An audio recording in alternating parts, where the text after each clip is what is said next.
ভালো মানের পলিটিশিয়ান যারা যারা ইন্টেলেক্ট রাখেন মাথার মধ্যে, শিক্ষিত সমাজ এবং মিলিটারি অ্যাফেয়ার্স যারা বোঝেন তাদেরকে জিজ্ঞাসা করে দেখি যে আবু তো আদনান ভাই একটা লেকচারে বলেছিল যে সারা ওয়ার্ল্ড নাকি নিউক্লিয়ার যুদ্ধের দ্বারপ্রান্তে দাঁড়িয়ে আছে, কথাটা কতটুকু সত্য? তারা অ্যান্সার দিবে ইনশাল্লাহ। দেখেন এই শিক্ষিত সমাজ অ্যান্সার দিবে ইনশাল্লাহ। তাকে জিজ্ঞেস করতে যায় না যে বিষয়ে কোনো জ্ঞানই রাখে না। আমার কথা কি বুঝতে পারছেন? যারা এই সেক্টরে পণ্ডিত তাদেরকে জিজ্ঞাসা করেন, তারা বলবে যে হ্যাঁ এটা মুখোমুখি দাঁড়িয়ে আছে, যে কোনো সময় হতে পারে হতে পারে হতে পারে আমরা নিউক্লিয়ার যুদ্ধ হবে কিনা তা তো আর আমরা কোরআন সুন্নাহয় পাইনি। এতটুকু পেয়েছি মালহামা হবে। কি হবে? মালহামা মানে মহাযুদ্ধ। এটা বিভিন্ন কান্ট্রির মধ্যে জড়িয়ে পড়তে পারে, আল্লাহু আ'লাম বিসসাওয়াব। এতটুকু জেনেছি ইরাকের ইউফ্রেটিস নদীর সোনার পাহাড়কে কেন্দ্র করে বিশাল যুদ্ধ হবে, এটা জেনেছি, হাদিসে আছে। শুধু তাই নয়, নবী সাল্লাল্লাহু আলাইহি ওয়াসাল্লাম বলেছেন প্রতি 100 জনের মধ্যে প্রতি 100 জনের মধ্যে 99 জন মানুষ ওই যুদ্ধে মারা যাবে। যারা যুদ্ধে অংশ নিবে তাদের কথা বলা হচ্ছে। মুসলিমদেরকে বলা হচ্ছে তোমরা ওই সম্পদে হাতও দিবে না। ওই সম্পদ নেয়া তো দূরের কথা, ওখানে হাতও দিতে যেও না। আবার কথা কি বুঝতে পারছেন? তো দেখছেন বিশ্ব এগিয়ে যাচ্ছে, কিন্তু আমরা বলছি যে একটা নিউক্লিয়ার ওয়ারের দিকে এগিয়ে যাচ্ছে। দেখছেন ইকোনমিক্যালি আমরা খুব সমৃদ্ধ হচ্ছি, সারা বিশ্ব, তাই না? কিন্তু বিশ্বের অনেক দেশ, বিশ্বের অনেক কান্ট্রি ইকোনমিক্যালি এখন একটা দুরবস্থার সম্মুখীন হয়ে আছে। এটা রিয়েলিটি আর ভিজুয়াল ওয়ার্ল্ড এক জিনিস নয়। আপনি দেখছেন মেয়েরা খুব এগিয়ে যাচ্ছে, একদম ওই যে স্টেজে একটু নাচানাচি করছে, অধিকার আন্দোলন এভরিথিং, তাই না? কিন্তু বাস্তবতা কি জানেন? বাস্তবতা হচ্ছে আমাদের মা বোনরা বেপর্দা হচ্ছে দিন দিন বেশি, এবং তারা এগিয়ে যাচ্ছে জাহান্নামের দিকে। আর নবীজি বলেছেন এই কথাই, শেষ জামানায় এক শ্রেণীর নারী বের হবে, নিসাউন মহিলা, ক্যাসিয়াতুন যারা কাপড় পরে থাকবে, আরিয়াতুন তারপরেও নগ্ন হবে, কাপড় পরেও নগ্ন থাকবে, এবং তারা অন্যকে আকৃষ্ট করবে, যে সিডিউস করবে, এবং অন্যের দিকেও আকৃষ্ট হবে, মানে নিজেও সিডিউস হবে। তো এই শ্রেণীর মেয়েরা কি এখন বের হয়নি? নবীজি মলস, গুলশান, ঢাকার big cities, mega cities, mega পয়েন্টগুলোতে যান, আপনি নিজের চোখেই দেখতে পারবেন। আপনার এখানেও আছে। আচ্ছা, যাই হোক, হ্যাঁ থাকতেই পারে, কারণ এগুলোতে এখন ছড়িয়ে পড়েছে কিভাবে? এই যে মোবাইল ফোনের মাধ্যমে। এমন কোনো জায়গা নাই এখন, বিশ্বের এমন কোনো জায়গা নাই যেখানে এই ফিতনাগুলো আসলে ছড়িয়ে পড়ে নাই। সো তারা ছড়িয়ে পড়েছে। এখন নবী সাল্লাল্লাহু আলাইহি ওয়াসাল্লাম এটাই বলছেন যে মেয়েরা পোশাক পরিবর্তন হয়ে যাবে, ছেলেরা মেয়ের পোশাক পরবে, মেয়েরা ছেলের পোশাক পরে নাই। আর কোন নিদর্শনের জন্য অপেক্ষা করছেন? শুধু পোশাক পরিবর্তন মানে বাহ্যিক পোশাক নয়, এখানে আপনার সমাজের ফাংশনাল রোলটাও চেঞ্জ হয়ে যাবে। মেয়েরা ছেলেদের জায়গায় আসবে, ছেলেরা মেয়েদের জায়গায় আসবে। এসেছে কি আসে নাই? আচ্ছা, একটা বড় সাইন বলেছেন নবী সাল্লাল্লাহু আলাইহি ওয়াসাল্লাম লাস্ট ডে বা কিয়ামতের, সেটা হলো যে সমাজের সবচেয়ে নিম্ন শ্রেণীর মানুষ, মানে যাদের পরনে কাপড় ছিল না এবং পায়ে স্যান্ডেল ছিল না, বড়লোকদের কথা বলা হচ্ছে না এই হাদিসের মধ্যে। এখানে বলা হচ্ছে যে আনতারাল খুফাতাল উরাতাল আলাতা রিয়াশা ইয়াতাতাওয়ালুনা ফিল বুনিয়া। এখানে এমন মানুষের কথা বলা হচ্ছে যারা নগ্ন পদের, খালি পায়ের, স্যান্ডেল কেনার টাকা নাই, খালি গায়ের মানে কাপড় কেনার টাকা নাই, এবং রাখাল শ্রেণীর মানুষ। তারা কি করবে? ইয়াতাতাওয়ালুনা ফিল বুনিয়ান, উঁচু উঁচু কনস্ট্রাকটিভ বিল্ডিংস নির্মাণের প্রতিযোগিতা করবে। হয়েছে কি হয়নি? কিভাবে সম্ভব হলো? রিবা, সুদের মধ্য দিয়ে, এবং করাপশন, অন্যের সম্পদ আত্মসাতের মধ্য দিয়ে। হয়েছে কি হয় নাই? তো আর কোন নিদর্শনের জন্য অপেক্ষা করছে? একটা একটা করে বলতে গেলে সারা রাত চলে যাবে। মূল কথা হচ্ছে ফিতনাময় পরিবেশের মধ্যে, যেখানে এরকম দাজ্জালীয় সবকিছু দেখা যায়, আপনার বাইরের চোখ দিয়ে না দেখে ভিতরের চোখ দিয়ে বুঝতে হবে, তখন দেখবেন এখানে বাস্তবতা এবং ভিজুয়াল ওয়ার্ল্ডের মধ্যে আকাশ পাতাল পার্থক্য আছে। আপনি দেখছেন হ্যাঁ মেয়েরা এগিয়ে যাচ্ছে, আমরা বলছি বাস্তবতা হচ্ছে মেয়েরা জাহান্নামের দিকে যাচ্ছে এগিয়ে। আপনি দেখছেন যে হ্যাঁ খুব সুন্দর ইকোনমিক প্রোগ্রেস, আদতে কি হচ্ছে? আদতে পুরো ইকোনমিক স্যাংশনের মধ্যে আমরা পড়েছি। অবস্থা খারাপ। আপনি দেখছেন সারা ওয়ার্ল্ড খুব এগিয়ে, মঙ্গলে, চাঁদে কি একটা অবস্থা, কিন্তু আদতে কি হচ্ছে? পুরো কিয়ামতের দিকে বিশ্ব এগিয়ে যাচ্ছে। দেখছেন মুসলিম উম্মাহ খুবই নারে তাকবীর আল্লাহু আকবার একদম, তাই না আমাদের অবস্থা? কিন্তু বাস্তবতা কি? বাস্তবতা হচ্ছে পুরো বিশ্ব জুড়ে মুসলিমদের এখন একটা অধঃপতনের সময় চলছে প্রতিটা সেক্টরে। এটা সেই যুগ না যেটাতে ওমর রাদিয়াল্লাহু আনহুর যুগে আমরা বসে পুরো বিশ্ব শাসন করতাম, সেটা কি এই যুগ নয়। বরং নবীজি বলেন বাদাল ইসলাম গরিবান ওয়া সায়াউদু কামা বাদা। ইসলাম শুরু হয়েছিল অপরিচিতভাবে, গরীব ভাবে, ওয়াসায়াউদু কামা বাদা, এবং আবার শীঘ্রই সে সেই অপরিচিত জায়গায় ফিরে আসবে। অপরিচিত জায়গায় ফিরে আসবে, গরীব জায়গায়। আপনি পরিবারে ইসলাম পালন করতে যান, পরিবারের মধ্যে আপনি গরীব হয়ে যাবেন, অপরিচিত হয়ে যান। সমাজে পালন করতে যান, আমি কোন ইসলামের কথা বলছি? ওই গোলালু মার্কা ইসলাম না, যেটা সব তরকারি দিয়ে চলে, ওটার কথা বলছি না। যে ইসলাম ফলো করলে আপনার হাতে আগুন ধরে রাখার মতো অবস্থা হয়, ওটা ফলো করেন, সমাজে আপনি বিচ্ছিন্ন হয়ে যাবেন। বিশ্বে পালন করতে যান, দেখবেন আপনাকে কোণঠাসা করে রেখে দিয়েছে। এই হলো অবস্থা, গরীবান। এই অবস্থায় কি হবে? যেটা আপনি বাহ্যিক চোখে দেখছেন, বাস্তবতা এমন নাও হতে পারে। আল্লাহ পাক আমাদেরকে এই সিচুয়েশনটাকে বোঝার তৌফিক দান করুন। আর সিচুয়েশন বুঝতে গেলে বাহ্যিক জ্ঞান যথেষ্ট নয়, ইন্টারনাল কি লাগবে? আল্লাহর বাসিরা এবং নূর এবং মারিফত দরকার আছে। এটা কি জিনিস, এটা আমি আপনাকে আসলে ওই ক খ গ ঘর মতো পড়িয়ে বোঝাতে পারবো না, তবে আমি চেষ্টা করছি। আমার দিকে মনোযোগ দেন। খিদর আলাইহিস সালাম যা দেখছেন, মূসা আলাইহিস সালাম কি তাই দেখেছিলেন? আচ্ছা, খিদর আলাইহিস সালাম যে তিনটা ঘটনা ঘটলো, এই তিনটা ক্ষেত্রে খিদর সঠিক ছিলেন না ভুল? তাহলে তিনি এমন কি দেখলেন, কি বুঝলেন, কি শুনলেন যেটা মূসা আলাইহিস সালাম পারলেন না, বুঝলেন না? এটা কি? এটাই হচ্ছে আল্লাহ পাকের বাসিরা বা মারিফত বা দূরদর্শিতা, যেটাকে আমরা আল্লাহ নূর বলি। তিনি আল্লাহ পাকের নূর দিয়ে দেখছেন। এখন আমরা বুঝলাম শেষ জামানে টিকে থাকতে হলে আমাদেরকে এরকম দৃষ্টিভঙ্গি নিতে হবে, এতটুকু বুঝতে পেরেছে। কিন্তু এই দৃষ্টিভঙ্গি অর্জিত হবে কিভাবে, এই বিষয়টা আমরা বুঝতে পারছি না। পরিবেশটা নষ্ট করেন না। এই দৃষ্টিভঙ্গি অর্জিত হবে কিভাবে, এটা কি জানা দরকার নাই? আচ্ছা, আসলে সেদিকে কথা বলি। প্রথম কথা, প্রিয় ভাইরা, এই দৃষ্টিভঙ্গি অর্জন করতে হলে আগে কলব পরিষ্কার করতে হবে। কি করতে হবে? আচ্ছা, এটা কিভাবে হবে? সার্ফ এক্সেল দিয়ে ঘষবেন? আচ্ছা, কলব পরিষ্কার করার জন্য আমি কয়েকটা ফর্মুলা বলে দিই আগে। এটা সবার জন্যে। এবং বিশ্বাস করেন, এখন আমরা সমাজে যারা বসবাস করি, বেশিরভাগ আমরা মৃত কলব নিয়ে বসবাস করি, বেশিরভাগ। যদি কলব জিন্দাই হতো তাহলে হক বাতিল চিনতে পারতাম না। যদি কলব জিন্দাই থাকতো তাহলে কি দুনিয়ার এই মোহের মধ্যে ব্যস্ত থাকি? যদি কলব জিন্দা থাকতো সারাদিন, তাহলে দুনিয়ার ফিকিরে ব্যস্ত থাকতে পারি।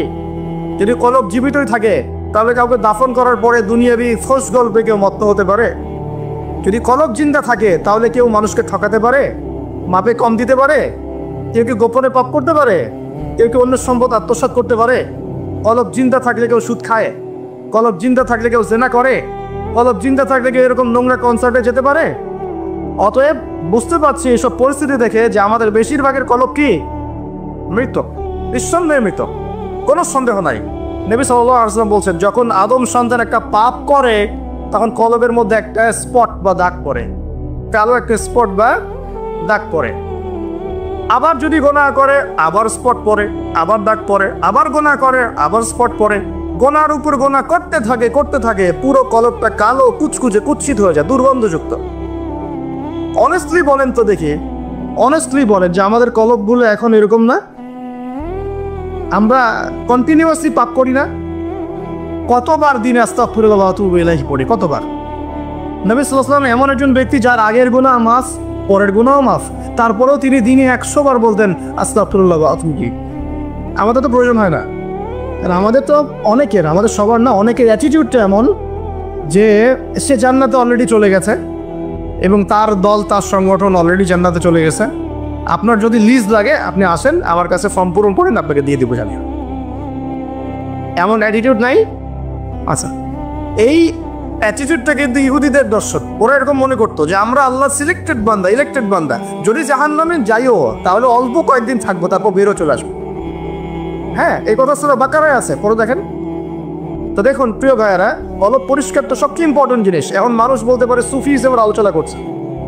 হ্যাঁ, সুফি হিসেবে আলোচনা করছি কিনা তা জানি না, তবে আমি আল্লাহর ইহসান নিয়ে কথা বলছি। কি নিয়ে কথা বলছি? হাদিসে জিবরিলের মধ্যে 4টা প্রশ্ন করা হয়েছে। কয়টা প্রশ্ন? 4টা। তার মধ্যে একটা প্রশ্ন হচ্ছে আখবিরনি আনিল ইহসান, হে মুহাম্মদ সাল্লাল্লাহু আলাইহি ওয়াসাল্লাম আমাকে ইহসান সম্পর্কে বলুন। জিবরাইল আলাইহিস সালাম প্রশ্ন করছেন। কে প্রশ্ন করছেন? ইহসান কি? নবী সাল্লাল্লাহু আলাইহি ওয়াসাল্লাম বলেন আনতা আবুদুল্লাহ কাআন্নাকা তারাহ, তুমি এমন ভাবে আল্লাহর ইবাদত করবে যেন তুমি আল্লাহকে দেখতে পাচ্ছ। ওয়া ইল্লাম তাকুন তারাহু ফাইন্নাহু ইয়ারাক, তুমি যদি আল্লাহকে দেখতে নাও পারো জেনে রাখবে যে আল্লাহ পাক তোমাকে দেখছেন। এই ফিলিংসটা মানুষের মধ্যে থাকলে কি মানুষ পাপগুলো কন্টিনিউয়াসলি করতে পারে? যদি পাপ হয়েও যায় সেটা তওবা করে ফিরে আসবে, তাই নয় কি? আচ্ছা, এখন দেখুন কি করতে হবে। এক নাম্বার বলছি যে অন্তরটাকে পরিচ্ছন্ন করতে হবে। পরিচ্ছন্ন করার জন্য প্রথম কাজ কি? প্রথম কাজ হচ্ছে 5 ওয়াক্ত নামাজকে আঁকড়ে ধরা। কি করা? 5 ওয়াক্ত নামাজকে আঁকড়ে ধরা। যদি আপনি জামাত মিসও করে ফেলেন, বাসায় পড়ে ফেলবেন, নামাজ বাদ দেওয়া যাবে না। মানে জামাত মিস করে ফেলেছি জন্য নামাজ বাদ, এমন নয়। জামাত মিস হয়ে গেছে, আচ্ছা হয়ে গেছে, ঘুমিয়েছিলেন বা মনে ছিল না বা ব্যস্ত ছিলেন, পাখার কথা। যখনই সময় পেয়েছেন, মনে পড়েছে, ঘুম থেকে উঠেছেন, নামাজ পড়তে হবে, একাই পড়তে হবে। বাদ দিবেন আজকে থেকে? বরং আমরা চেষ্টা করব ইনশাআল্লাহ জীবনে যে নামাজগুলো কাজা হয়ে গেছে সেগুলো যেন হিসেব করে আদায় করে দেয়া সম্ভব হয়, এটাও চেষ্টা করা উচিত। আল্লাহ পাক তৌফিক দান করবেন। এক নম্বর নসিহত, নামাজ ছাড়া যাবে না। কারণ একটা হাদিস যথেষ্ট। নবী সাল্লাল্লাহু আলাইহি ওয়াসাল্লাম বলেছেন যে মান তারাকা সালাতান মুতাআম্মিদান ফাকাদ কাফারা, যে ব্যক্তি ইচ্ছাকৃতভাবে নামাজকে ছেড়ে দিল সে ব্যক্তি যেন কুফরি করলো। কি করলো? কুফরি করলো। মুয়াজ বিন জাবাল রাদিয়াল্লাহু আনহু হাদিসে এসেছে, নবী সাল্লাল্লাহু আলাইহি ওয়াসাল্লাম বলেছেন মান তারাকা সালাতান মুতাআম্মিদান ফাকাদ বারিআত মিন জিম্মাতিল্লাহ, যে ব্যক্তি ইচ্ছাকৃতভাবে তার উপর অর্পিত ফরজ নামাজ ত্যাগ করলো সে ব্যক্তি আল্লাহ পাকের জিম্মেদারি থেকে মুক্ত হয়ে গেল, তার উপর আল্লাহর কোনো জিম্মেদারি নাই। প্রথম নসিহত, যদি অন্তর পরিচ্ছন্ন করতে চাই, নামাজ। মনে থাকবে ইনশাআল্লাহ। আল্লাহ আমাকে তৌফিক দান করুন, আপনাদের সবাইকে তৌফিক দান করুন। 2 নম্বর, বেশি বেশি কোরআন তেলাওয়াত। বেশি বেশি কি? কোরআন তেলাওয়াত। কোরআন তেলাওয়াতের কোনো বিকল্প নেই। প্রত্যেক দিন কিছু কিছু আয়াত এবং সূরাগুলো অবশ্যই তেলাওয়াত করার চেষ্টা করবেন। যেমন আমি বলে দিই, মনে রাখেন, কিছু শিখেন। 1 নম্বর সূরা ফাতিহা, 2 নম্বর সূরা ফালাক, নাস, ইখলাস 3 বার করে সকাল সন্ধ্যা। সূরা ফালাক, নাস, ইখলাস, কুল হুয়াল্লাহু আহাদ, কুল আউযু বিরাব্বিল ফালাক এবং কুল আউযু বিরাব্বিন নাস 3 বার। সূরাতুল কাফিরুন ঘুমানোর আগে 1 বার। সূরা হাশরের শেষ 3 আয়াত, সূরা বাকারার শেষের 3 আয়াত, ঠিক আছে? তারপরে সূরা মুমিনুনের কিছু আয়াত, আয়াতুল কুরসি, সূরা আলে ইমরানের শেষের 10 আয়াত, সম্ভব হলে সূরা মুলক, প্রত্যেক জুমায় সূরাতুল কাহফ, অথবা আপনি চাইলে এই যে মানুষের আগে ঝাড়ফুঁকের সমস্যা হয় না, বদনজর লাগা, ঝাড়ফুঁক, কুফরি কালাম, সেসব ক্ষেত্রে আপনি সূরা জিনের প্রথম 10 আয়াত, সূরা সফফাতের প্রথম 10 আয়াত, সূরা ইয়াসিন, সূরা কাহফের প্রথম 10, শেষ 10, এগুলোর উপর আমল করতে পারেন। ইনশাআল্লাহ দেখবেন আপনার জীবনে বরকত আসবে। আপনি চোখ লাগা, বদনজর, এই যে হিংসুকের হিংসা, চোখ লাগা, বদনজর, কুফরি, তাবিজ কালাম, এগুলো থেকে বেঁচে থাকবেন ইনশাআল্লাহ। আল্লাহ পাক আপনার পরিবারকে আপনাকে বাঁচাবে ইনশাআল্লাহ কোরআনের বদৌলতে।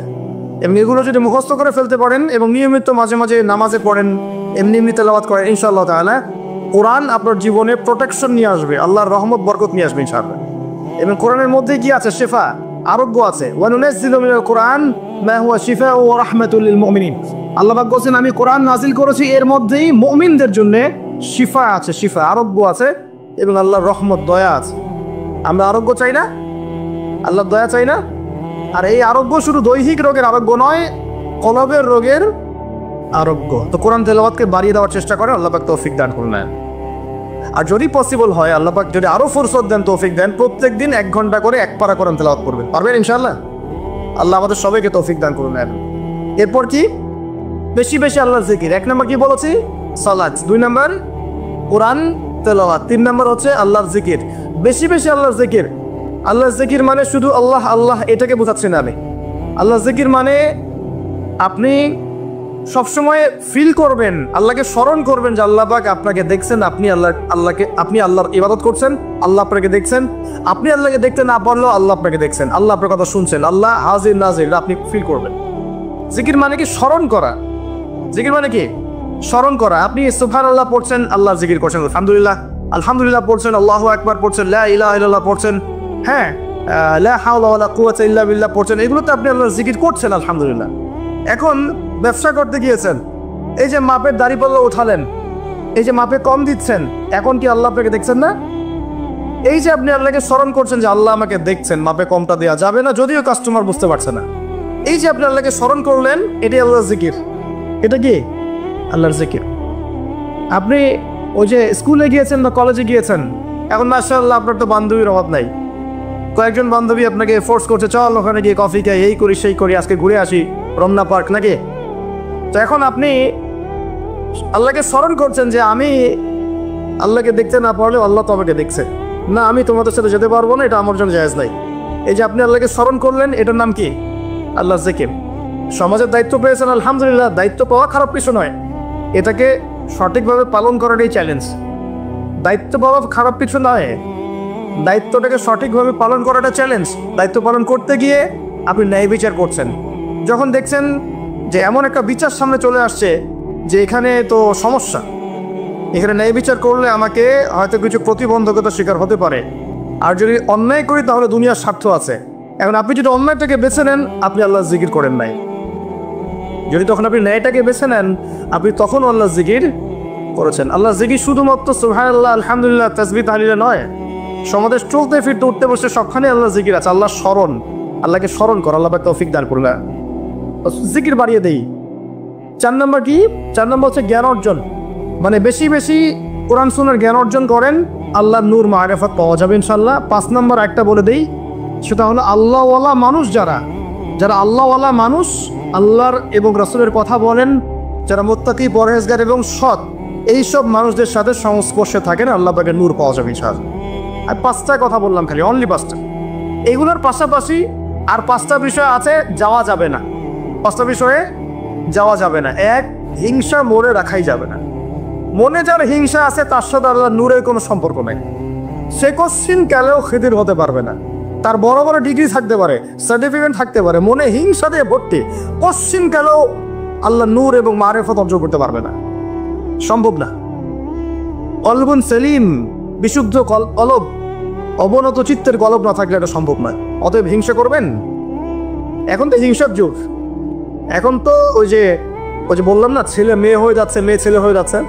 এখন মেয়েরা কিন্তু খুব একটা ঝগড়া করে না, মেয়েদের কথাবার্তাগুলো এখন ছেলেদের মতো। বাইরে বের হয়, রিক্সা ডাক দেবে, এই রিক্সা এদিকে আসো, এই সিএনজি এদিকে আসো, ওর গলার ভয়েসটা ছেলেদের মতো। আর ছেলেরা কি করে দেখবেন, যে কোনো একটা ইস্যু পাক বা না পাক, অনলাইনে ফেসবুকে বসে আহলুল কমেন্ট, এখানে দেখবে সারাদিন ঝগড়া করছে, ঝগড়া করে করে করে লাস্টে বলবে যে আমিন না লিখে কেউ যাবেন না। এই হলো অবস্থা। এখন ঝগড়াটা একটা স্বভাব ছেলেদের মধ্যে আসে। ছেলেরা ঝগড়া করবে কেন? ছেলেরা মারামারি করে সরাসরি নাকি? ছেলেরা কি ঝগড়া করে নাকি? দীর্ঘদিনের ইতিহাস পড়ে দেখেন না আপনি, পুরো ওয়ার্ল্ডের হিস্ট্রি ঘেটে দেখেন, দেখবেন ছেলেদের গায়রব ব্যক্তিত্ব ছিল না। যুদ্ধ বিগ্রহ করবে ছেলেরা, বক্সিং খেলবে ছেলেরা, জিম করবে ছেলেরা, মার্শাল আর্ট শিখবে ছেলেরা এগুলো করবে। ছেলেরা চুলকাচুলটি ঝগড়া করে নাকি? চুলাচুলি করে নাকি ছেলেরা? এখন দেখবেন ফেসবুকে ঢুকলেই ছেলেরা কিন্তু মেনলি ঝগড়া করে। দেখছেন, খেয়াল করছেন? দেখেন সাইকোলজিক্যাল পরিবর্তন হয়েছে। ছেলেরা মেয়ে হয়ে যাচ্ছে, মেয়েদের মধ্যে সাইকোলজিক্যালি ছেলেদের প্রভাব বিস্তার হচ্ছে। অতএব হিংসায় যায় না, এটা হিংসার যুগ। হাবিল হন, কাবিল হয়েন না। আপনি হাবিল হন, কাবিল হতে চায়েন না। কারণ কাবিলের আমল নামায় নবী সাল্লাল্লাহু আলাইহি ওয়াসাল্লাম বলেছেন, কিয়ামত পর্যন্ত যত মানুষ খুন হবে, হাদিসটা শোনেন, কিয়ামত পর্যন্ত যত মানুষ খুন হবে, সমস্ত খুনের একটা পাপের অংশ কাবিলের আমল নামায় যুক্ত করা হবে। কারণ কি? কারণ পৃথিবীর ইতিহাসে সেই প্রথম খুনের সিলসিলা চালু করেছিল, সে তার ভাই হাবিলকে হত্যা করেছিল। হাবিল কাবিলের এই সুন্নত এখন নাই, আছে? মুসলিমদের মধ্যে দেখবেন বহু কাবিল ঘুরে বেড়াচ্ছে, আছে না? হাবিলের সুখ ওর ভালো লাগছে না, হাবিলের উন্নতি অগ্রগতি ওর পছন্দ হচ্ছে না, হাবিলের কুরবানি আল্লাহর কাছে কবুল হচ্ছে, ও সহ্য করতে পারছে না, এই জন্য সে কাবিল হয়ে গেছে আর কি। এরকম কাবিলের সংখ্যার অভাব নাই তো পৃথিবীতে। আর বাবা বলছি যে ভিতরের শত্রু চেনা খুব ডিফিকাল্ট, বাইরেগুলো চেনা যায়। আমরা দোয়া করি আল্লাহ রাব্বুল আলামিন ভিতর এবং বাইরের সব ধরনের শত্রুতা থেকে ইসলামকে হেফাজত করবেন, এবং যারা দুনিয়ার স্বার্থে ইসলামের বিরুদ্ধে শত্রুতা করবে, আল্লাহ পাক ওদের শিকড়টা উপরে ফেলে দেন। সামনে যান। 1 নম্বর কি রাখা যাবে না? হিংসা। একটা কথা বলে শেষ করি, আপনি যদি কারো প্রতি হিংসা করেন তাহলে কি হবে? আপনার প্রতি কি আপনার যত নেক আমল ধ্বংস হয়ে যাবে। হিংসা সেভাবে নেক আমলকে পুড়িয়ে দেয়, যেমন করে আগুন কাঠকে পুড়িয়ে দেয়। হাদিস শুনেছেন হাদিসটা? হিংসা সেভাবে নেক আমলকে পুড়িয়ে দেয়, যেভাবে আগুন কাকে পুড়িয়ে দেয়? কাঠকে। আগুন কাছে আগুন ধরিয়ে দেন, কাঠ বাকি থাকে? কয়লা ছাই হয়ে যাবে, ঠিক একইভাবে আমল নামার নেকি সব ছাই হয়ে যাবে। আর যদি আপনাকে কেউ হিংসা করে, ঈর্ষা করে, মানে ঈর্ষা না, হিংসা করে এবং আপনার দিকে বদনজর দেয়, হ্যাঁ আপনার ক্ষতি চায়, আপনার সাথে কুফরি করে ইত্যাদি, তাবিজ কবজ করে, তখন আপনারও ক্ষতি হতে পারে। চোখ লাগলে, বদনজর হলে, তাবিজ কবজ, আপনার ক্ষতি হতে পারে। আর এই ক্ষতি থেকে আপনি বাঁচবেন কিভাবে? এটা তো আপনার হাতে নাই, তাই না? কেউ যদি আপনাকে ঈর্ষা হিংসা করে, এটা তো আপনার হাতে নাই, আছে? নাই। একটা উপায় হচ্ছে মানুষের থেকে নিজেকে যত পারেন আড়াল করার চেষ্টা করেন। এই যে বারবার বলি না, এত শোডাউনের দরকার নাই, ফেসবুকের দরকার নাই, অনলাইনের এই যে ছবি টবি দরকার নেই, এমনি এমনি বলি না। আমরা চাই যে মানুষ থেকে যতটা পারে আড়াল হতে, যতটা সম্ভব। কারণ এখন তো এর চেয়ে বেশি কিছু পাচ্ছি না, এতে ক্ষতি আছে, মানুষের চোখ লাগে। এখন আপনি বাঁচবেন কিভাবে? প্রতিদিন সূরা ফালাক, সূরা নাস, ইখলাস সকাল সন্ধ্যা 3 বেলা করে, সকাল সন্ধ্যা 3 বার করে সূরা ফালাক, সূরা নাস, সূরা ইখলাস। প্রত্যেক নামাজের পর আয়াতুল কুরসি, ঘুমানোর আগে আয়াতুল কুরসি, সূরা বাকারার শেষের আয়াত, সূরা মুলক। এই যে কোরআনিক চিকিৎসাগুলো আপনি যদি গ্রহণ করেন, ইনশাআল্লাহ তাআলা আপনি চোখ লাগা থেকে বাঁচবেন। ইনশাআল্লাহ ইনশাআল্লাহ আপনি বদনজর থেকে বাঁচবেন, হিংসার কুপ্রভাব থেকে বাঁচবেন ইনশাআল্লাহ। এগুলো কিন্তু হেলা কথা বলছি না, এটা এত মারাত্মক। নবী সাল্লাল্লাহু আলাইহি ওয়াসাল্লাম বলেছেন যে চোখ লাগা বদনজরগুলো এত মারাত্মক যে একটা জীবন্ত উটকে রান্নার পাত্রে নিয়ে আসতে পারে। এত ডেঞ্জারাস, এত ডেঞ্জারাস। তো হিংসা করবেনও না, হিংসার শিকারও যেন না হন। এই জন্য সূরা ফালাককে বেশি বেশি তিলাওয়াত করবেন। কুল আউযু বিরাব্বিল ফালাক মিন শাররি মা খালাক ওয়া মিন শাররি গাসিকিন ইযা ওয়াকাব ওয়া মিন শাররি নাফাযাতি ফিল উকাদ ওয়া মিন শাররি হাসিদিন ইযা হাসাদ। আমি হিংসুকের হিংসা থেকে আল্লাহ তোমার আশ্রয় চাচ্ছি যখন সে হিংসা করে। পারবেন সবাই? আর কি করা যাবে না? আল্লাহর নূর মারিফত পেতে হলে অহংকার করা যাবে না। কি যাবে না? আল্লাহ পাক সব পছন্দ করলে অহংকার পছন্দ করবেন না। আল্লাহ পাক অহংকার পছন্দ করবেন। আল্লাহ পাক অনেক পাপ মাফ করে দিতে পারেন, অহংকার আল্লাহ পাক খুব কঠিনভাবে ধরেন। আল্লাহ পাক খুব কঠিনভাবে অহংকারীকে আল্লাহ পাক কখনোই পৃথিবীতে টিকতে দেন নাই। অহংকার আল্লাহ পাকের চাদর, এটা করে কেউ টান দিতে পারে না। তো মনের মধ্যে যদি অহংকার থাকে, কোশ্চিন কালেও ডিগ্রি সার্টিফিকেট অর্জন করেও আল্লাহর নূর পাওয়া যা, আপনি খিদের হতে পারবেন না, সিচুয়েশন বুঝতেও পারবেন না, সলিউশনও বের করতে পারবেন না। একজন সত্তার কথা বলে দেই, আমি আলোচনা গুটিয়ে নিচ্ছি আস্তে আস্তে ইনশাল্লাহ। একজন সত্তার কথা বলি, ইবলিস নাম আছে, মনে আছে? ইবলিস, সে কি আল্লাহর একজন আবেদ ছিল না? ইবাদত করে নাই? তার জ্ঞান ছিল না? প্রচন্ড জ্ঞানী ছিল, আল্লাহ পাকে প্রচুর ইবাদত করেছে। কেন জাহান্নামী হল? কি কারণে জাহান্নামী হল? দেখেন, সে আল্লাহ পাকের আদেশকে লঙ্ঘন করেছে, সেজদা করে নাই। এই তো আদম আলাইহিস সালামও তো গাছের কাছে চলে গিয়েছেন। তাহলে আদম আলাইহিস সালামও তো গাছের কাছে গিয়েছেন, আল্লাহ পাকের হুকুমটা লঙ্ঘন হয়ে গেল না? ইবলিসও তো লঙ্ঘন করেছে। তাহলে উভয়ের মাঝে কি পার্থক্য? পার্থক্যটা হচ্ছে আদম আলাইহিস সালাম ভুল করে তওবা করে ফিরে এসেছেন, অহংকার করেন নাই, করেছেন? পক্ষান্তরে ইবলিস ভুল করেও তার উপর অটল শিখেছে। সে বলেছে খালাকতানি মিন নার ওয়া খালাকতাহু মিন তিন। আল্লাহ, আপনি যে আমাকে বলছেন আদমকে সিজদা করতে, আপনি ভুল, আমি সঠিক। নাউযুবিল্লাহ। এই যে অবস্থা করা, সে উদ্ধত হলো, অহংকার প্রদর্শন করলো, এই একটা কারণেই আল্লাহ বাকি করেছেন, তাকে চিরস্থায়ী জাহান্নামে দিয়েছেন। কথা কি বুঝতে পারছেন? অতএব অহংকার থাকলে আল্লাহর নূর পাওয়া যাবে না। ইবলিসের ইবাদত ছিল, টিকতে পারে নাই। ওর কিন্তু ইলম ছিল, টিকতে পারে নাই। আল্লাহ বোঝার তৌফিক দান করবেন। আর অহংকার মানে এই নয় যে আপনি ভালো জামা পরেছেন, ভালো একটা সুন্দর বাড়ি করেছেন, আপনার জুতাটা সুন্দর, আপনার মানে কিছু জমি জমা আছে, হ্যাঁ, আপনার চলাফেরা, আপনি শৌখিনতা পছন্দ করেন, এটার নাম অহংকার নয়। অহংকার কি?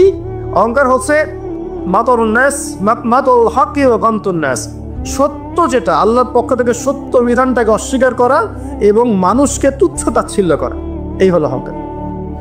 বুঝবে? অহংকার কি? সত্যকে প্রত্যাখ্যান করা এবং মানুষকে কি করা?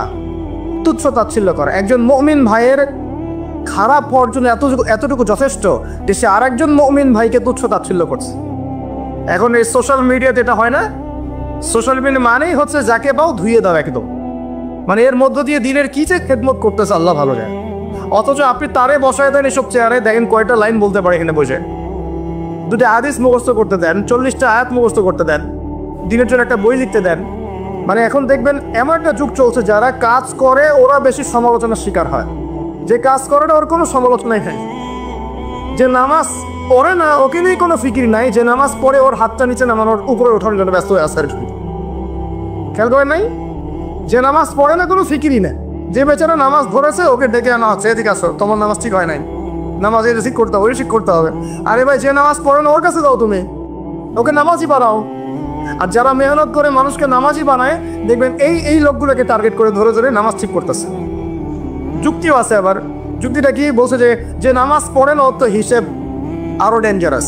যে নামাজ পড়ে না ওর কথা বাদ, যে নামাজ পড়ছে ও তো পরিশ্রম করেও রিওয়ার্ড নাকি পাচ্ছে না, এই কারণে ওকে নিয়ে বেশি চিন্তা আমাদের।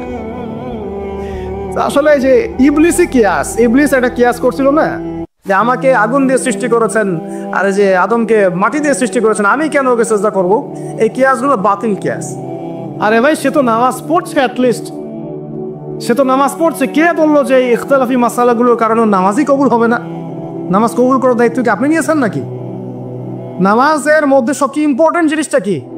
আল্লাহর ধ্যান নাকি আল্লাহর মারিফত? নামাজের মনোযোগ, কনসেন্ট্রেশন, আপনার এই যে কি বলে খুশু, এটা বেশি ইম্পর্টেন্ট না?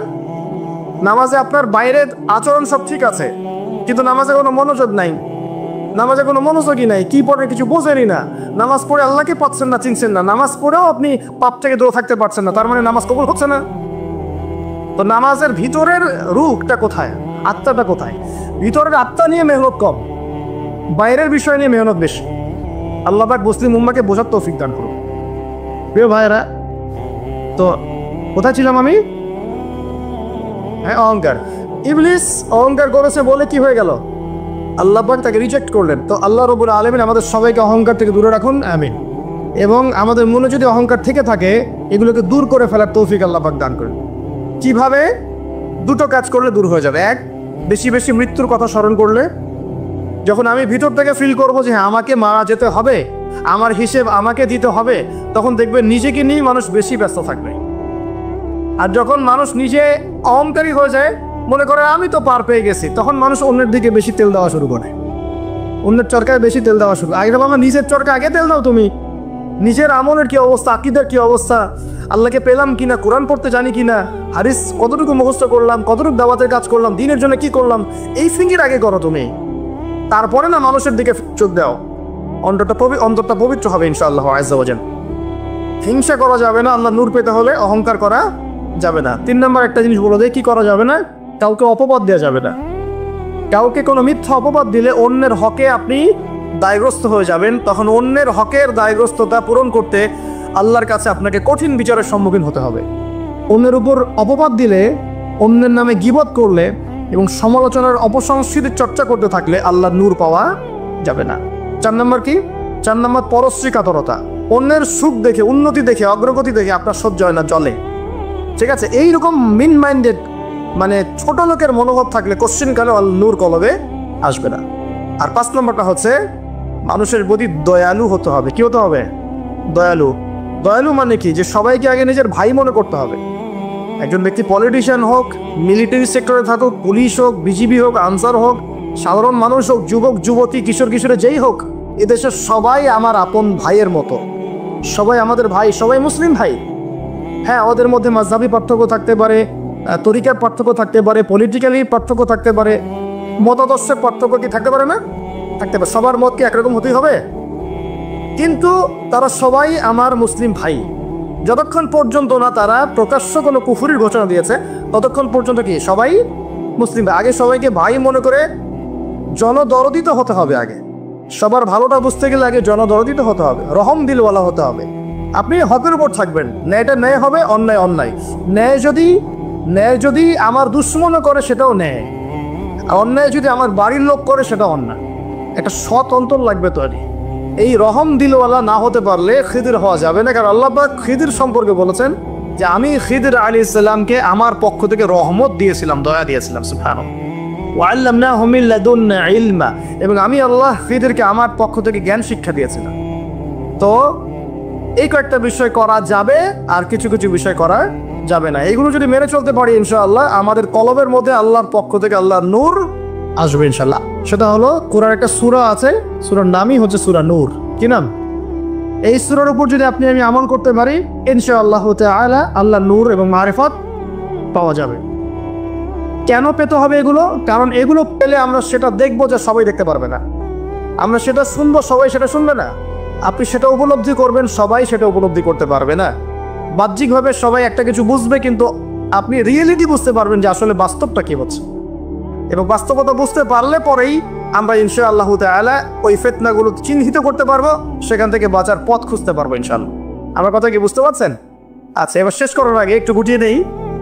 এর পাশাপাশি আপনি দুইটা সূরা পড়বেন, সূরা কাহফ এবং সূরা বনী ইসরাইল। এই সূরা কাহফ, বনী ইসরাইল একসাথে রিলেটেড।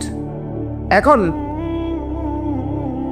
যদি নূর অর্জন হয়ে যায়, আল্লাহর মারিফত অর্জন হয়, যেগুলোর জন্য শর্তগুলো বললাম, যে আপনাকে সালাতের পাবন্দি করতে হবে, পাশাপাশি নফল এবং সুন্নতের মধ্যে আপনাকে অভ্যস্ত হতে হবে, তাহাজ্জুদ গোজার হওয়ার চেষ্টা করতে হবে, দান সৎকা বাড়াবেন, এতিমের ভরণ পোষণের দায়িত্ব নেন, বিধবার খোঁজখবর নেন, সমাজ কল্যাণমূলক কাজ করেন, পাশাপাশি হালাল খান, পারিবারিক আদর্শ ঠিক করেন, আমর বিল মারুফ নাহি আনিল মুনকারের কাজ করেন, জ্ঞান অর্জন করেন, আল্লাহওয়ালা মানুষের কাছে গিয়ে পড়ে থাকেন, সহবতে থাকেন।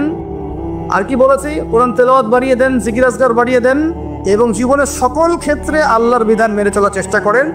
ইনশাআল্লাহ তাআলা আপনি আল্লাহর নূর পাবেন এই কাজগুলো করলে। আর কি কিছু কাজ করা যাবে না, যেমন একটা হচ্ছে হিংসা, অহংকার, পরশ্রী কাতরতা, অন্যকে অপবাদ দেওয়া, আর গীবত তহমদের সমালোচনা সংস্কৃতি। এগুলো বয়কট করতে পারলে আল্লাহর নূর আসবে ছাপ। আর কি? সূরা কাহফ পড়বেন, সূরা বনী ইসরাইল পড়বেন, সূরা নূরের উপর আমল করবেন। এই সূরা নূরের উপর আমল করতে গিয়ে একটা বড় কথা বলে দেই, সেটা হলো এই সূরার প্রথম দিকেই আছে জেনা থেকে দূরে থাকার কথা। সব আমলগুলো ঠিকঠাক করার পরেও আমরা নূর পাবো না যদি আমরা হারাম জেনায় লিপ্ত থাকি। আমি বোঝাতে পারছি? সবকিছু আপনি মেনে চললেন, আছে লেখেরা সব মেনে চলেছেন, কিন্তু জেনার পাবে লিপ্ত আছেন, গোপন অ্যাফেয়ার্সে আছেন, পরকীয়া আছেন, আপনি কিন্তু নূর পাবেন না। এটা আপনার অন্তর থেকে সমস্ত নূরকে বের করে নিয়ে চলে যাবে। হ্যাঁ, সূরা নূরের প্রথম কথাই হচ্ছে এটা। বরং এগুলো শাস্তির কথা আল্লাহ পাক বলেছেন। সর্বশেষ কথা হলো প্রিয় ভাইয়েরা, বর্তমান সিচুয়েশনটাকে রিড করতে হলে নূর লাগবেই, আল্লাহর মারিফত লাগবেই। এই মারিফত অর্জন করার পথ পদ্ধতিগুলো আল্লাহ পাক আমরা সবাইকে মেনে চলার তৌফিক দান করুন, আমিন। আমরা জানি এখনকার বিশ্বে, একটু সময় দেন 2 মিনিট, এখনকার বিশ্বে মুসলিমদের অবস্থা হয়তো ভালো নয়, কিন্তু ইনশাআল্লাহ তাআলা অতি শীঘ্রই আল্লাহ রাব্বুল আলামিন এই উম্মতের অবস্থাকে উন্নতির দিকে নিয়ে যাবেন ইনশাআল্লাহ আযজা ওয়া জাল। মুসলিমদের মধ্যে ঐক্য হবে ইনশাআল্লাহ, এবং আমরা এমন একটা প্রজন্ম পাবো ইনশাআল্লাহ যার হাতে আল্লাহ পাক ইসলামের পতাকা তুলে দিবেন ইনশাআল্লাহ। হয়তোবা দাজ্জাল অচিরেই আত্মপ্রকাশ করবে, এবং তার অনুসারী এই যে জিউস এবং জায়নিস্টরা, এরা হয়তো সারা ওয়ার্ল্ডকে শাসন করবে ঠিকই, বেশিরভাগ মানুষ বিভ্রান্ত হবে ঠিকই, কিন্তু অতি শীঘ্রই আল্লাহ রাব্বুল আলামিন ইমামুল মাহদিকে আনবেন, তারপরে ঈসা ইবনে মারইয়ামকে নামাবেন, এবং তাদের হাতে আল্লাহ রাব্বুল আলামিন এই প্যালেস্টাইন মুক্ত করে এই জেরুজালেম থেকে বিশ্ব শান্তি প্রতিষ্ঠা করবেন ইনশাআল্লাহ। এটা কিন্তু পুরো ফিক্স, কোরআন এবং সুন্নাহর মধ্যে একেবারে অকাট্য একটা ভবিষ্যৎবাণী, কেউ পাল্টাতে পারবে না। এখন এই সময়টা আসছে, আমাদের কাজ কিন্তু শুধু ফেসবুকে পড়ে থাকা নয়, একে অপরের পিছনে গীবত তহমদে পড়ে থাকা নয়, এবং ছোটোখাটো বিষয় নিয়ে সময় নষ্ট করা নয়। আমাদের কাজগুলো পড়াশোনা করা, পারিবারিক আদর্শ ঠিক করা, সৎ কাজের আদেশ করা, অসৎ কাজে নিষেধ করা, আল্লাহ নূর অর্জন করা, আল্লাহওয়ালা মানুষের কাছে থাকা, এবং উম্মাহকে বিভক্ত করতে যায় না, ঐক্যবদ্ধ করার চেষ্টা করে। আমাদের উপরে যারা আছে যে কোনো সেক্টরে, তাদের সাথে শত্রুতা পোষণ করার প্রয়োজন নেই, বরং দোয়া করতে শেখেন এবং তাদের ভুলভ্রান্তিগুলোকে গঠনমূলকভাবে ধরিয়ে দেন। আরও বলবো যে তাদেরকে উত্তম নসিহত করেন এবং আল্লাহর কাছে বেশি বেশি দোয়া করেন, আল্লাহ রাব্বুল আলামিন যেন আমাদের উপরে এমন কিছু মানুষকে এনে দেন যাদের মধ্য দিয়ে ইসলামের খেদমত হবে ইনশাআল্লাহ, ইসলাম এগিয়ে যাবে ইনশাআল্লাহ তাআলা। আল্লাহ পাক আমাদের সবাইকে পবিত্র কোরআন এবং হাদিস অনুযায়ী জীবনযাপন করার তৌফিক দান করুন। এই বিশ্বের ইতিহাসটা শেষ হবে একজন নবীর হাতে, যতক্ষণ না তিনি আসছেন, যতক্ষণ না সারা ওয়ার্ল্ডে তিনি ইসলামী খেলাফা পুনরায় কায়েম করছেন, ততক্ষণ কিয়ামত হবে না ইনশাআল্লাহ। একদম টেনশন করেন না, কিয়ামত হবেই না যতক্ষণ উনি আসছেন না ইনশাআল্লাহ আযজা ওয়া জাল। তাই এভাবেই যাবে, ঈসা ইবনে মারইয়ামের হাতে পুরো বিশ্বের ক্ষমতা থাকবে ইনশাআল্লাহ। তিনি সবচেয়ে বড় ক্যারেক্টার শেষ জামানার, আর তার অনেক আগেই ইমামুল মাহদী ইন্তেকাল করবেন, অনেক আগেই ইমামুল মাহদী ইন্তেকাল করবেন। ঈসা ইবনে মারইয়াম থাকবেন 40 বছর, তিনি ইসলামী শাসন কায়েম করবেন পুরো বিশ্বে। এটা হবে কত সালে, কত বছর পর, কত শতাব্দী পর আমরা কেউ জানি না। মাল মাসউলু আনহা বিআলাম মিনাস সাইল, অনেকটা এমন আমরা জানি না এটা কবে হবে, এক্স্যাক্টলি কোন সালে। কিন্তু কিয়ামতের আলামতগুলো যেভাবে একটার পর একটা আসছে, এতে মনে হচ্ছে দূরদর্শিতার সাথে যে সময় বেশি বাকি নাই। একটা বিষয়ের আলামত প্রকাশ পেলে মানুষ বুঝতে পারে না যে একটা বিষয় ঘটতে যাচ্ছে। একজনের ক্যান্সার হয়েছে মনে করেন, আউযুবিল্লাহ, ক্যান্সার হয়েছে, সে অসুস্থ হয়েছে, আস্তে আস্তে আরেকটু অসুস্থ হচ্ছে, তারপর আরেকটু অসুস্থ হচ্ছে, এক পর্যায়ে লাস্ট স্টেজে চলে গেছে। তখন ডাক্তার বুঝতে পারে না যে এনার হাতে বেশি সময় নাই। কথা বোঝা যায়?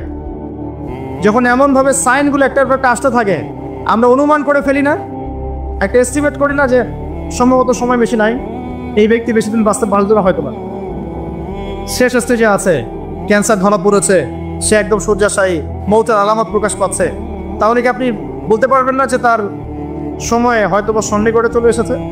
এটা বলা কি গায়েব জানা হলো? গায়েবের খবর বলা হলো? এটা আপনার দূরদর্শিতা, এটা আপনার হিকমা, আপনার প্রজ্ঞা, আপনার দূরদর্শিতা, আপনার বাসিরা। এই বাসিরার চর্চা করা কি নাজায়েজ? আমরা হাদিসটা শেষ করি, তারপর দেখবেন নবী সাল্লাল্লাহু আলাইহি ওয়াসাল্লাম কি করেছেন। আমি বলতে চাচ্ছি, বিশ্ব এখন যে অবস্থা আছে, আস্তে আস্তে আলামতগুলো আরো বাড়বে এবং শেষটা হবে একজন নবীর হাতে, যিনি পৃথিবীকে শাসন করবেন, একজন বাদশা হিসেবে শাসন করবেন। একজন নবী হবেন এই বিশ্বের শেষ রাজনীতিবিদ। আপনি কি বলছেন? রাজনীতি এক জিনিস আর ধর্ম এক জিনিস। একজন নবী হবে এই বিশ্বের শেষ পলিটিশিয়ান, দেখে নিয়েন। তার নাম কি? নবী ঈসা ইবনে মারইয়াম। কেউ নাই, তো এটা হবে ইনশাআল্লাহ। ওই সময় কারা বেঁচে থাকবে আল্লাহু আ'লাম। আমার মনে হয় না আমরা সেই সময় বেঁচে থাকবো। আমার মনে হয় না যে আমরা ওই সময় বেঁচে থাকবো, ইল্লা মাশাআল্লাহ। এটার জন্য অনেক সময় পড়ে আছে। আমরা অন্যদিকে আসেন। এখানে একটা বিষয় আপনাকে ক্লিয়ার করা হলো যে কোরআন এবং হাদিস ইসলামের মূল মানদণ্ড। এটার উপর 5টা পিলার দাঁড়িয়ে আছে: সালাত, তার আগে তাওহীদ এবং সুন্নাহ, যাকাত, রমাদানের সওম এবং হজ। এটাকে নিয়ে একটি ইসলাম দিন, কমপ্লিট কোড অফ লাইফ, জীবনের সব ক্ষেত্রে সমাধান আছে। এর বাইরে অন্য কোনো দিন তালাশ করলে জাহান্নামে যাবে। অন্য সব ধর্ম নিয়ে একটা নতুন ধর্ম বানালে জাহান্নামে যাবে। ইসলাম যেভাবে আছে এভাবেই বুঝতে হবে, নবীর বুঝ অনুযায়ী, সাহাবে কেরামের বুঝ অনুযায়ী। এর বাইরে কোনো নতুন বুঝ চালু করলেও বাতিল হবে, গণ্য হবে না। মানে আমিনা আমালান লাইসা আলাইহি আমরুনা ফাহুয়া রাদ। কেউ যদি ইসলামের নামে নতুন কোনো তন্ত্রমন্ত্র চালু করে যার পক্ষে আমাদের কোনো দলিল নাই, সেটা প্রত্যাখ্যাত। নবী সাল্লাল্লাহু আলাইহি ওয়াসাল্লাম বলেছেন। এবার আসেন দ্বিতীয় প্রশ্ন। এই ব্যক্তি প্রশ্ন করছেন, কোন ব্যক্তি? ওই যে সাদা পোশাক, কালো চুল, হাঁটুর সাথে হাঁটু লাগিয়ে বসে আছেন, যাকে আরবের কেউ দেখে নাই, নতুন মুখ মনে হচ্ছে। এবার তিনি প্রশ্ন করছেন, ইয়া মুহাম্মদ, বলেন সাল্লাল্লাহু আলাইহি ওয়াসাল্লাম, আখবিরনি আনিল ঈমান, আমাকে ঈমান সম্পর্কে বলুন। নবীজি বলছেন, আল ঈমান, ঈমান হচ্ছে আন তুমিনা বিল্লাহ, তুমি আল্লাহর প্রতি বিশ্বাস করবে 1, ওয়া মালাইকাতিহি, ফেরেশতা মণ্ডলীর প্রতি বিশ্বাস করবে 2, ওয়া কুতুবিহি, আসমানি কিতাব সমূহের প্রতি বিশ্বাস করবে 3, ওয়া রাসূলিহি, সমস্ত নবী রাসূলের প্রতি বিশ্বাস করবে, এটা 4, 5, ওয়াল ইয়াউমিল আখির, পরকালের প্রতি বিশ্বাস করবে, 6, ওয়াল কদরি খায়রি ওয়া শাররি, তাকদীরের ভালো মন্দের প্রতি বিশ্বাস করবে। ঈমানের পিলার কয়টা ভাই? কয়টা? সুবহানাল্লাহ। বাস্তব হলো? আমার সাথে বলেন, 1 নাম্বার কি? আল্লাহর প্রতি 2 নাম্বার বলেন মালায়েকার প্রতি বিশ্বাস, 3 নাম্বার ভুলে গেছেন?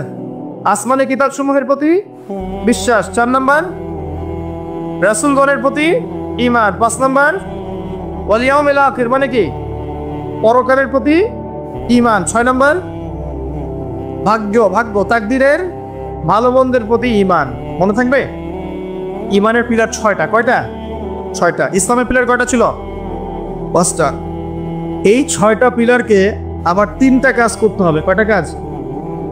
1 নাম্বার তাসদীক বিল জিনান, আপনাকে অন্তর থেকে বিশ্বাস করতে হবে, এগুলোকে অন্তর দিয়ে বিশ্বাস করতে হবে। আব্দুল্লাহ বিন উবাই মুনাফিকের মতো মুখ দিয়ে স্বীকৃতি শুধু নয়, অন্তর দিয়ে বিশ্বাস করতে হবে। তারপরে ইকরার বিল লিসান, আপনাকে মৌখিক স্বীকৃতি প্রদান করতে হবে। 2, 3 নাম্বার হচ্ছে ওয়াল আমালু বিল আরকান, আপনাকে কাজে বাস্তবায়ন করতে হবে। তাহলে ঈমানের 6 পিলারকে কি করব? 3 কাজ করব। কয় কাজ? 3 কাজ। 1 নাম্বার অন্তরে বিশ্বাস, 2 নাম্বার বলেন মুখে স্বীকৃতি, 3 নাম্বার কাজে বাস্তবায়ন। কেউ যদি বলে আমি মনে বিশ্বাস করি, আমার নামাজ না পড়লেও চলবে? কেউ যদি বলে আমি মনে অনেক বিশ্বাস করি, যাকাত না দিলেও চলে, আমার চলবে? অনেকে তো এখন এমনও বলে যে আমার নামাজ, রোজা, হজ, যাকাত কিছুরই দরকার নাই, আমি মারেফতের উচ্চ আসনে পৌঁছে গেছি। বলে না? আছে না এরকম ভণ্ডপীর? আছে না? সাবধান, ঈমান আমল হারাবেন না। ওয়া'বুদ রাব্বাকা হাত্তা ইয়াতিয়াকাল ইয়াকিন। নবী সাল্লাল্লাহু আলাইহি ওয়াসাল্লামকে বলা হয়েছে শেষ পর্যন্ত, মউত আসার আগ পর্যন্ত তুমি আল্লাহর ইবাদত করতে থাকো। আর এখন এক শ্রেণীর মানুষ বলছে নামাজ, রোজা, হজ, যাকাত আমাদের লাগে না, সাধারণ মানুষের লাগে। আমরা তো পৌঁছাই গেছি জায়গা মতো। কোথায় পৌঁছায় গেছেন ভাই? সুবহানাল্লাহ। তো তিনটা কাজ করাই জরুরি। অন্তরে বিশ্বাসও যেমন করতে হবে, মুখে স্বীকৃতি দিতে হবে, এবং কাজে বাস্তবায়ন করতে হবে। আল্লাহ পাক তৌফিক দান করুন, আমিন। কাজে বাস্তবায়ন করতে গিয়ে আপনার দ্বারা ভুল ত্রুটি হতে পারে, কবিরা গুনাহও হতে পারে। আপনি সুদ খেয়ে ফেলতে পারেন, জেনা করে ফেলতে পারেন, আপনি কি বলবো, হারাম খেতে পারেন, কবিরা গুনাহ করে ফেলতে পারেন, মিথ্যা বলতে পারেন, গীবত করতে পারেন, ইত্যাদি ইত্যাদি। অনেক বড় বড় পাপ করতে পারেন কাজ করতে গিয়ে। তখন আপনার জন্য তওবার দরজা খোলা আছে না নাই? মওত পর্যন্ত তওবার দরজা খোলা আছে না নাই? আপনার জন্য তওবার দরজা খোলা আছে, আপনি তওবা করে ফিরে আসতে পারবেন। কেউ যদি কবিরা গুনাহ করে, সে কি কাফের হয়ে যাবে? তাকে কি হত্যা করা লাগবে না। ইসলামের নামে যারা সন্ত্রাসবাদ ছড়িয়েছে, এরা এই আকীদায় বিশ্বাস করে। খারেজি আকীদা এটাকে বলা হয়। কি বলা হয়? খারেজি আকীদা। যারা মনে করে কবিরা গুনাহ করলেই মানুষকে হত্যা করা যায়, সে হত্যাযোগ্য, এটা মনে করেই তারা মুসলিম কান্ট্রিগুলোর মধ্যে এই যে সন্ত্রাসবাদ ছড়িয়েছে। আকীদা বুঝতে পারছেন কোন জায়গায়? এই জায়গায় সমস্যা। আহলে সুন্নাহ ওয়াল জামাতের আকীদা হচ্ছে কবিরা গুনাহ করলেই কোনো ব্যক্তি কাফের হয়ে যায় না, বরং সে ব্যক্তি ফাসেক বা জালেম হতে পারে, তার তওবার দরজা খোলা আছে, শেষ পর্যন্ত তওবা করতে পারবে ইনশাআল্লাহ। কোন অবস্থায় তার মওত হবে সেটা আল্লাহ দেখবেন, আমার জাত করার কোনো দরকার নাই। আছে? কোনো দরকার নেই। আল্লাহ পাক আমাদেরকে বোঝার তৌফিক দান করুন, আমিন। এটা 2 নম্বর প্রশ্ন। রাত অনেক গভীর হচ্ছে, আমি অল্প করে আলোচনা করবো ইনশাআল্লাহ, একটু অপেক্ষা করেন। 3 নম্বর প্রশ্নে চলে আসেন। এই ব্যক্তি প্রশ্ন করছেন 3 নাম্বার। কোন ব্যক্তি ভাই? ওই যে হাঁটুর সাথে হাঁটু লাগিয়ে বসে আছেন। তার গায়ে কি রঙের জামা আছে? তার চুল কেমন? তাকে চেনা যায়? পরিচিত না অপরিচিত? অপরিচিত। তিনি 3য় প্রশ্ন করছেন, ইয়া মুহাম্মদ সাল্লাল্লাহু আলাইহি ওয়াসাল্লাম আখবিরনি আনিল ইহসান। আমাকে ইহসান সম্পর্কে বলুন। ইহসান কি জিনিস, এই সম্পর্কে আমাকে বলেন। এবার আমাদের নবীজি বলছেন, আল ইহসান, ইহসান হচ্ছে আন তা'বুদাল্লাহা কাআন্নাকা তারাহ। খুব ভালো করে বোঝেন এই জায়গাটা। আন তা'বুদাল্লাহা কাআন্নাকা তারাহ, তুমি এমন ভাবে আল্লাহর ইবাদত করবে যেন তুমি আল্লাহকে দেখতে পাচ্ছ। কথা কি বুঝতে পারছেন? তুমি এমন ভাবে আল্লাহর ইবাদত করবে যেন তুমি আল্লাহকে দেখতে পাচ্ছ, মানে আল্লাহ কনসিয়াসনেস। আপনি নামাজ পড়ছেন, মনে মনে চিন্তা করছেন আল্লাহ আমাকে দেখছেন। আপনি ব্যবসা করতে বসেছেন, মাপছেন, ওজন দিচ্ছেন, একটু কম বেশি দেওয়ার সুযোগ আছে, কাস্টমার দেখছেন আপনাকে, কিন্তু আপনি চিন্তা করছেন আল্লাহ আমাকে দেখছেন। আপনি কি বুঝতে পারছেন? কি বুঝতে পারছি? আপনাকে একটা বিল পাস করতে দেওয়া হয়েছে, আপনার সুযোগ আছে এখানে দুর্নীতি করার, আপনাকে টেবিলের তল দিয়ে টাকাও দেওয়া হয়েছে, আপনি নেওয়ার আগে চিন্তা করছেন যে আল্লাহ আমাকে দেখছেন। আপনি আপনার বান্ধবীর সাথে পড়াশোনা করছেন ফ্রি মিক্সিং এ, আপনার বান্ধবী আপনাকে প্রপোজ করছে, চলো আমার সাথে একটু কফি খাও, চলো না একটু ঘুরে আসি, বান্দরবান ঘুরে আসি, চলো না একটু ঘুরে আসি। ঘুরলে কি সমস্যা? বন্ধু বান্ধব একসাথে ঘুরতেই পারে, আর আমি তো তোমাকে ভালোবাসি, তোমাকে বিয়ে করবো, সমস্যা কোথায়? তাই না ভাই? তখন আপনি চিন্তা করছেন যে আল্লাহ আমাকে দেখছে, আল্লাহ আমাকে দেখছে। আপনার সামনে সুযোগ আছে সুদের টাকা খাওয়ার, আপনি চিন্তা করছেন যে আল্লাহ আমাকে দেখছে। সামনে আপনার জমি আছে, আপনি তামাক লাগাবেন না কলা চাষ করবেন, এখন তামাক লাগাতে গিয়ে চিন্তা করছেন আল্লাহ আমাকে দেখছেন। আমি কি বুঝাতে পারছি ভাই? এইভাবে প্রতিটা কাজ করা যে আল্লাহ আমাকে দেখছেন, এই চেতনার নাম হচ্ছে ইহসান। কি নাম? এটা অনেক উচ্চ পর্যায়ে। এই পর্যায়ে গেলে মানুষ আল্লাহর মারিফত পেয়ে যায়, এই পর্যায়ে গেলে মানুষ আল্লাহকে পেয়ে যাবে ইনশাআল্লাহ তাআলা। যখন একজন মানুষ প্রতিটা কাজে ফিল করবে যে আল্লাহ আমাকে দেখছেন। এই যে আপনি রোজা রাখবেন, খাবেন না, পানাহার করবেন না, বাথরুমে গিয়ে পানি খেতে পারেন না, কেউ দেখবে? কেন খান না? কি জন্য খান না? মনে করেন না যে আল্লাহ আপনাকে দেখছেন? এইটাই হলো ইহসান, যে আপনি চিন্তা করছেন আল্লাহ আমাকে প্রতিটা কাজেই দেখছে। আপনি আল্লাহ বিরোধী কোনো কাজ করতে পারি না, আল্লাহ আমাকে দেখছেন। আমি কারোর মধ্যে জুলুম করতে পারি না, আল্লাহ আমাকে দেখছেন। বোনের সম্পত্তি আত্মসাৎ করতে পারি না আমি, আল্লাহ আমাকে দেখছেন। নামাজ না পড়ে আমি বাসায় ঘুমিয়ে থাকতে পারি না, আল্লাহ আমাকে দেখছেন। যাকাত না দিয়ে আমি থাকতে পারি না, আল্লাহ আমাকে দেখছেন। রমজানের রোজা না রেখে আমি থাকতে পারবো না, আল্লাহ আমাকে দেখছেন। আমি পর্দা না করে বেহায়ের মতো চলতে পারি না, আল্লাহ আমাকে দেখছেন। এই চেতনার নাম কি? ইহসান। মনে থাকবে ভাই। নবীজি বলছেন আনতা আবুদুল্লাহ কান্নাকা তারা ওয়া ইল্লাম তাকুন তারা। আর তুমি যদি আল্লাহকে সচক্ষে দেখতে না পারো, কারণ আল্লাহকে তো দুনিয়ার চোখ দিয়ে দেখা সম্ভব না, এটা মনের চোখ দিয়ে ফিল করা যায় আল্লাহ আমার কাছে আছে। যদি তুমি আল্লাহকে দেখতে না পারো তাহলে জেনে রেখো ওয়া ইল্লাম তাকুন তারা ফাইন্নাহু ইয়ারাক, যে আল্লাহ পাক তোমাকে দেখছেন। এই চেতনা লালন করো। আমরা অনেক চেতনার কথা বলি না, এখন সবচেয়ে বড় এবং গুরুত্বপূর্ণ চেতনা হচ্ছে আল্লাহর চেতনা, আল্লাহর অস্তিত্বের চেতনা। আল্লাহ আমাকে দেখছেন, এই চেতনা, এটা যথেষ্ট জান্নাতে যাওয়ার জন্য। কোনো মানুষ যদি এভাবে চিন্তা করে যে আল্লাহ আমাকে দেখছেন, আমি আল্লাহকে দেখতে পারছি না, তো কি হয়েছে, আল্লাহ আমাকে দেখছেন, এই ব্যক্তি কি পাপ করতে পারবে? এই ব্যক্তি গোপনেও কি পাপ করতে পারবে? যদি পাপ করেও ফেলে তার মধ্যে অনুশোচনা আসবে না? আল্লাহ আমাকে দেখেছেন। যদি পাপ করেও ফেলে দেখবেন 2 রাকাত নামাজ পড়ে বলছে আল্লাহ আমাকে মাফ করে দাও। আমাদের চলতে ফিরতে পাপ হতে পারে, স্পেশালি যুবকদের পাপ বেশি হতে পারে। যদি পাপ হয়ে যায় হতাশ হবেন না। পাপ হয়ে গেছে হতাশ হবেন না। ওযু করবেন, জায়নামাজে দাঁড়াবেন, 2 রাকাত নামাজ পড়বেন, ওই পাপের কথা আল্লাহকে বলে ক্ষমা চাইবেন। ইনশাআল্লাহ আল্লাহ পাক আপনার গুনাহকে নেকি দিয়ে পরিবর্তন করে দেবেন। ইনশাআল্লাহ যতবার পাপ হবে ততবার নামাজে দাঁড়াবেন, ততবার ওযু করবেন, ততবার 2 রাকাত নামাজ পড়বেন এবং আল্লাহর কাছে ক্ষমা চাইবেন। ইনশাআল্লাহ আল্লাহ মাফ করবেন। শয়তান আপনাকে হতাশ করতে যাবে, সাবস্ট্রাক্ট করতে যাবে। আরে তুমি অন্যায় করেছো, এত বড় বড় পাপ করেছো, তুমি পর্নোগ্রাফি দেখো, তুমি মেয়ের সাথে জেনা করেছো, তুমি মদ খাও, তুমি এই করো, তুমি কিভাবে আল্লাহর সামনে দাঁড়াবে, কোন মুখ নিয়ে দাঁড়াবে? এগুলো শয়তানের ওয়াসওয়াসা। কার ওয়াসওয়াসা? আল্লাহ পাক ক্ষমা করতে করতে ক্লান্ত হবেন না, আপনি ক্ষমা চাইতে চাইতে ক্লান্ত হয়ে যাবেন ইনশাআল্লাহ। আল্লাহ পাক এমন গফুর ও রহিম। এক ব্যক্তি 99টা খুন করেছে। কয়টা? 99টা খুন করে এক আলেমের কাছে গিয়ে বলেছে যে আমার কি তওবা হবে? সে বলেছে না, তওবা হবে না।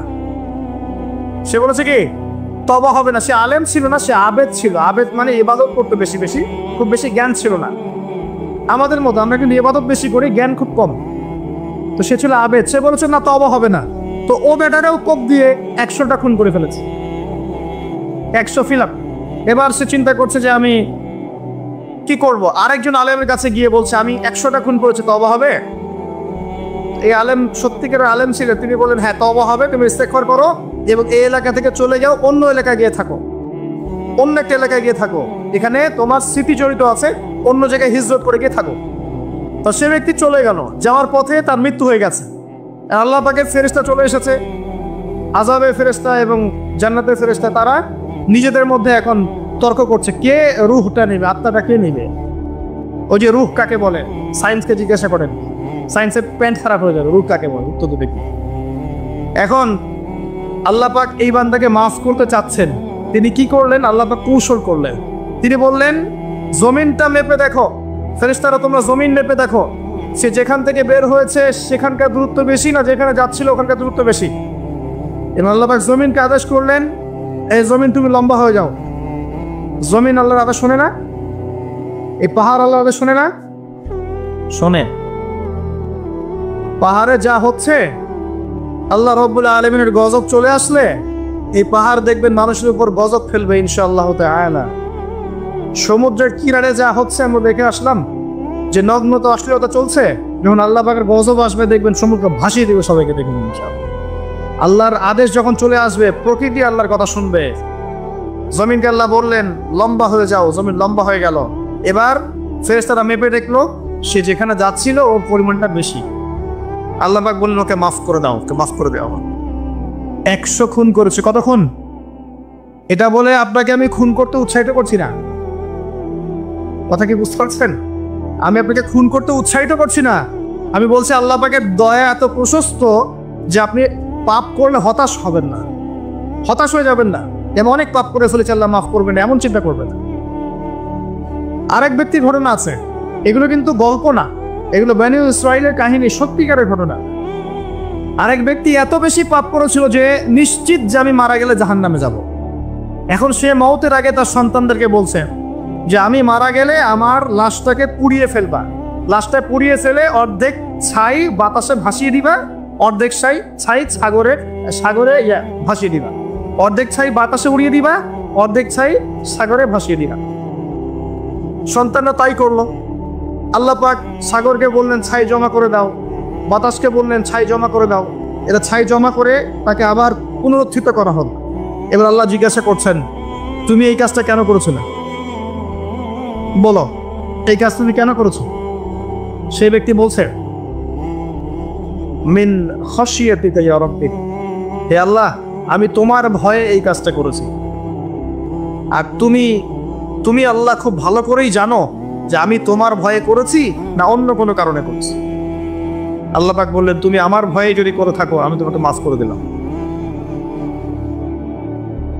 একজন ব্যভিচারী নারী, প্রস্টিটিউট বোঝেন, পতিতা বোঝেন, পতিতা বা যৌনকর্মী যে শব্দগুলো বোঝেন?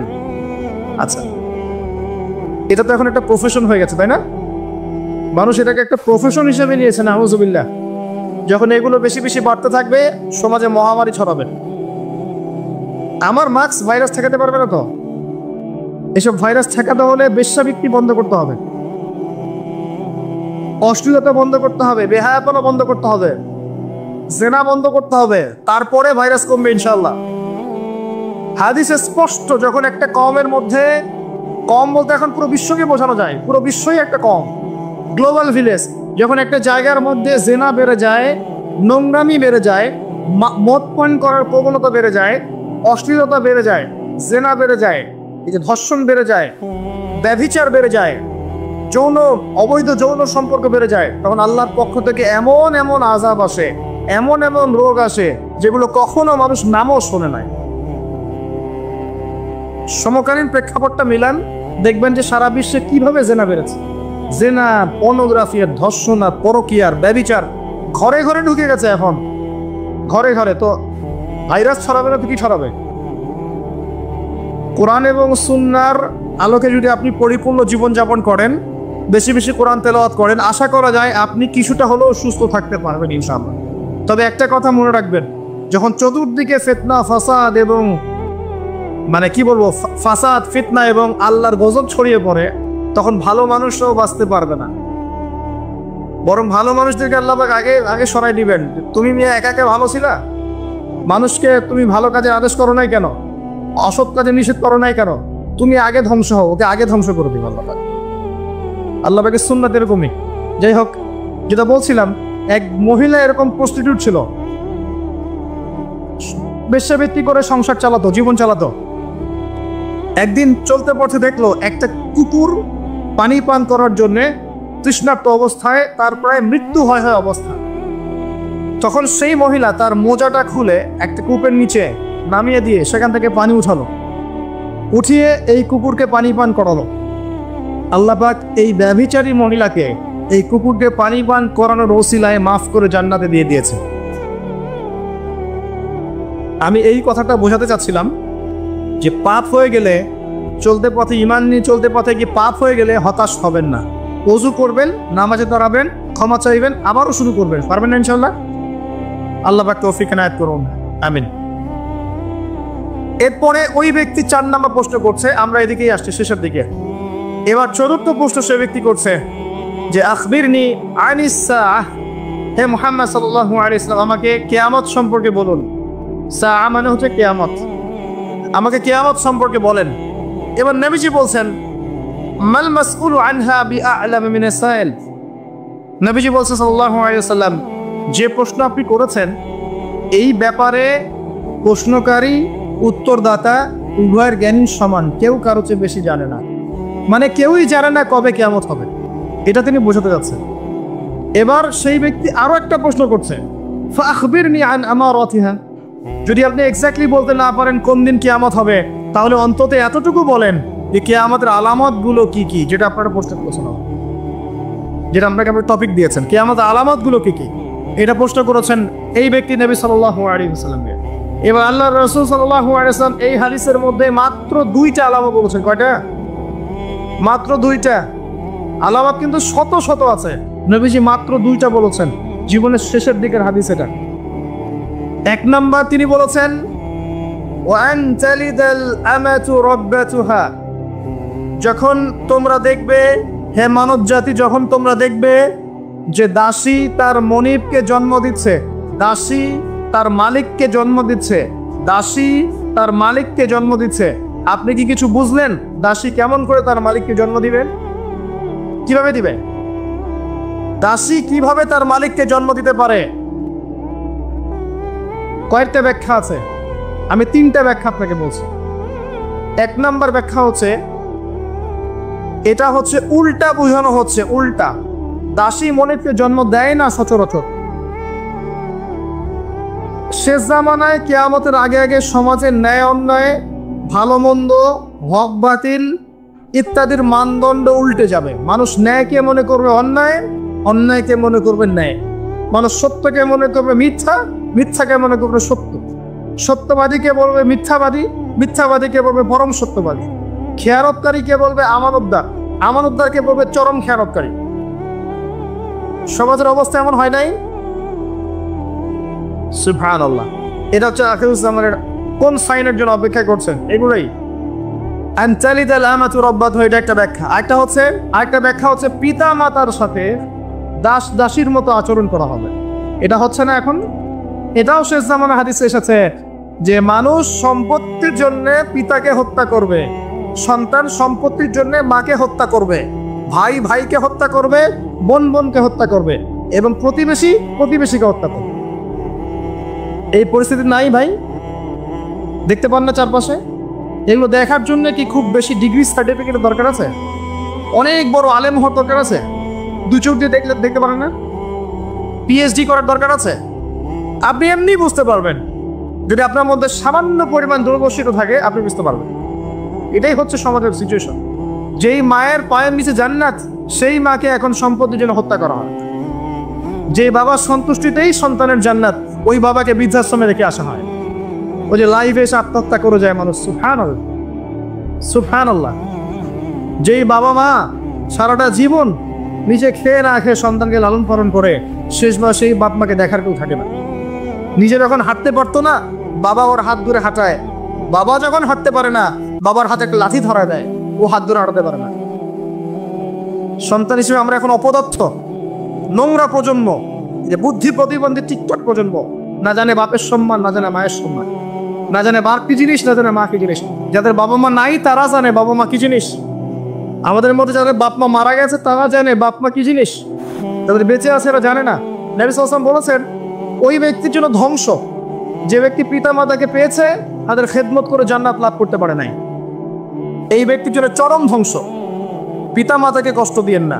মায়ের প্রসব বেদনার 1 সেকেন্ডের ঋণ আপনি শোধ করতে পারবেন না। লুকমান আলাইহিস সালাম তার সন্তানকে বলছেন, ইয়া বুনাই লা তুশরিক বিল্লাহি ইন্নাশ শিরকা লাযুলমুন আযীম ওয়া ওয়াসাইনাল ইনসানা বিওয়ালিদাইহি হুসনা। তোমার পিতামাতার সাথে ভালো আচরণ করো। হামালাতহু উম্মুহু ওয়াহনান আলা ওয়াহন। তোমার মা তোমাকে কষ্টের পর কষ্ট লালন করে সহ্য করে এই যে প্রসব করেছে। ওয়াফিসালুহু ফি আমাইন, 2 বছর দুধ পান করিয়েছে। এই ঋণ শোধ করতে পারবে কেউ? আল্লাহ পাক আমাদেরকে বোঝার তৌফিক দান করুন। আল্লাহ পাক আমাদেরকে পিতামাতার খেদমত করার তৌফিক দান করুন। আমিন। আনতালিদাল আমাতু রাব্বাতুহা, দাসী মনিবকে জন্ম দিবে, মানে দাস দাসীর মতো আচরণ করা হবে পিতামাতার সাথে। এটা এখনকার সাইন। আপনি এই বিশ্বের দিকে তাকান, দেখেন কি হচ্ছে।